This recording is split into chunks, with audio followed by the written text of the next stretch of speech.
Good morning बच्चों।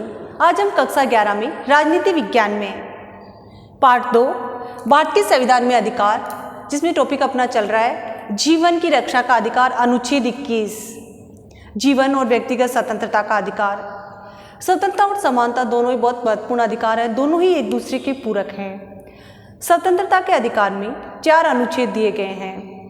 अनुच्छेद 19 में 6 प्रकार की स्वतंत्रताओं का उल्लेख है। अनुच्छेद 20 जो कि जीवन की रक्षा के अधिकार से ही संबंधित है, जिसमें बताया गया है कि किसी भी व्यक्ति को बिना कारण बताए गिरफ्तार नहीं किया जा सकता। दूसरा, वकील के माध्यम से उसे बचाव का अधिकार होगा। तीसरा, 24 घंटे के अंदर उसे न्यायालय के समक्ष उपस्थित किया जाएगा ताकि वह अपना पक्ष रख सके। अनुच्छेद 21 जो कि जीवन का सबसे महत्वपूर्ण अधिकार माना गया है, जिसमें व्यक्ति के जीवन को गरिमा में माना गया है, सम्मानपूर्ण माना गया है।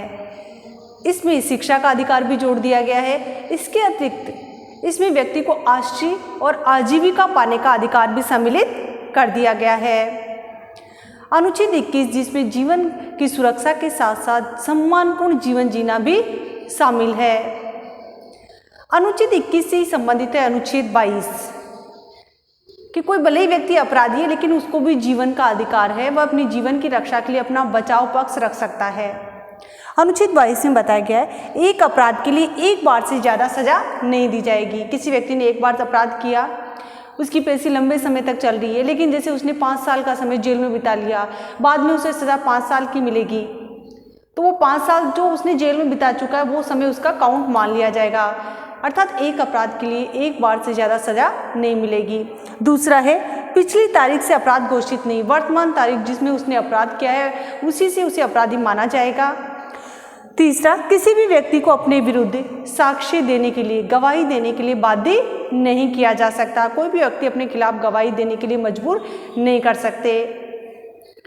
अनुच्छेद 21 जो कि व्यक्ति के सबसे महत्वपूर्ण अधिकारों में से एक है, इसी में निवारक नज़रबंदी प्रावधान भी दिया गया है।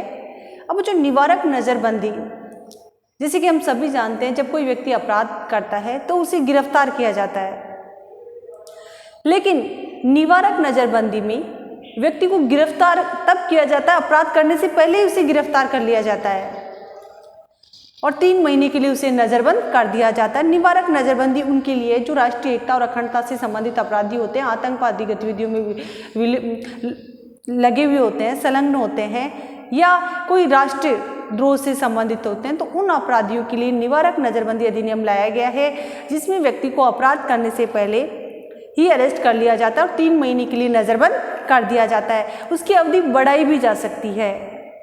इसके लिए एक सलाहकारी बोर्ड का गठन करना होगा।